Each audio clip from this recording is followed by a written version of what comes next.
Bonjour et bienvenue à tous sur TV5 Monde pour la deuxième journée de ce marathon des sables.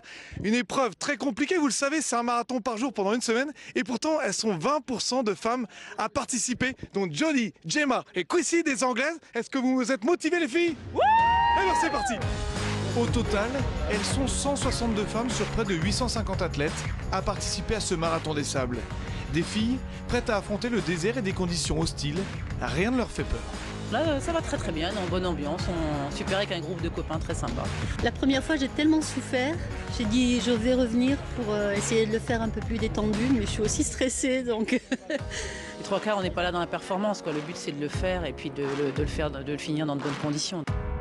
Des concurrentes du marathon des sables qui abandonnent en général moins que les hommes, une force intérieure, une motivation de chaque instant et un mental d'acier qu'elles revendiquent. Je pense comme sur toutes les courses, il y a de plus en plus de femmes et surtout ce type de course. Women are probably mentally strong in general and very resistant as well. So that makes it good for us to do long distance running and stage races. Bon, effectivement, ça le prouve un peu ici au MDS, résistante dans l'effort également. On voit bien que bien souvent, quand les efforts sont longs, les femmes se rapprochent un petit peu des hommes. Et comme le dit souvent Patrick Bauer, le taux d'abandon chez les femmes est inférieur à celui chez les hommes.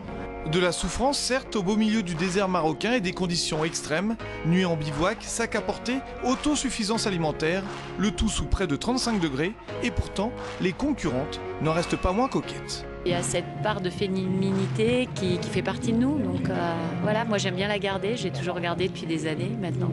40 ans de course à pied, 40 ans de vernis. Le côté girly qui fait partie de ma personne et dans ma préparation du marathon des sables, ce qui était prêt en premier, c'était ma tenue, alors que mon sac de course, je l'ai fait la veille du départ.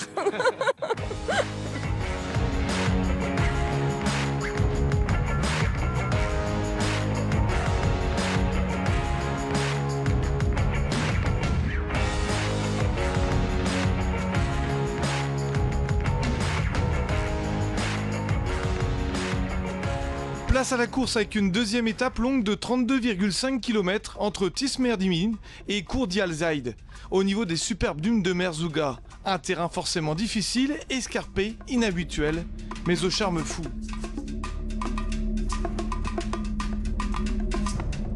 Honneur aux dames aujourd'hui avec la victoire de l'intouchable hollandaise Rania De Bats, qui s'impose avec près de 45 minutes d'avance sur l'américaine Megan Hicks.